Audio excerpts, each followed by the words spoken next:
லோகேஷ் கனகராஜ் இயக்கத்தில் ரஜினிகாந்த் சார் நடிக்கும் கூலி திரைப்படத்தின் விளம்பர வீடியோவில் தனது இசையை தனது ஒப்புதல் இல்லாமல் பயன்படுத்தியதற்காக இசையமைப்பாளர் இளையராஜா படத்தின் தயாரிப்பாளர்களுக்கு பதிப்புரிமை அறிவிப்பை அனுப்பியுள்ளார். 1983 ஆண்டு வெளியான தங்கமகன் திரைப்படத்திலிருந்து வா வா பக்கம் வா என்ற பாடல் இடம்பெற்றது. அதில் நடிகர் கதாநாயகனாகவும் நடித்திருந்தார். பாடலை ரீமேக் செய்ய தயாரிப்பாளர்கள் தனது அனுமதியை பெற வேண்டும் அல்லது அந்த பாடலை கொண்ட பகுதியை வீடியோவில் இருந்து நீக்க வேண்டும் என்று இளையராஜா தனது நோட்டீஸில் குறிப்பிட்டுள்ளார். இந்த பிரச்சனை எப்பவும் முடிந்துவிட்டது.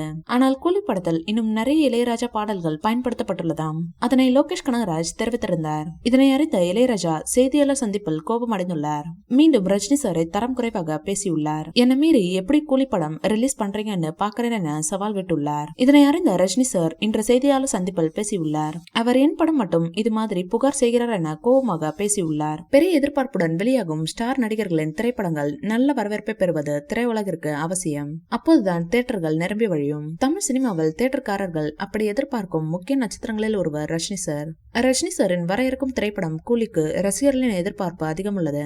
அதற்கு மிக முக்கிய காரணம் இயக்குனரும் நட்சத்திர பட்டாளமுமே ஆகும். லியோ, விக்ரம், கைதி ஆகிய படங்களை இயக்கிய லோகேஷ் கனகராஜ் இந்த படத்தை இயக்குகிறார். ரஜினி சாருடன் பல்வேறு மொழிகளில் இருந்தும் நட்சத்திரங்கள் நடிக்கின்றனர். இந்த வீடியோ பிடிச்சிருந்தா லைக் பண்ணுங்க, ஷேர் பண்ணுங்க. மேலும் ரஜினி சார் பற்றிய தகவல்களுக்கு எங்க சேனலை சப்ஸ்கிரைப் பண்ணுங்க.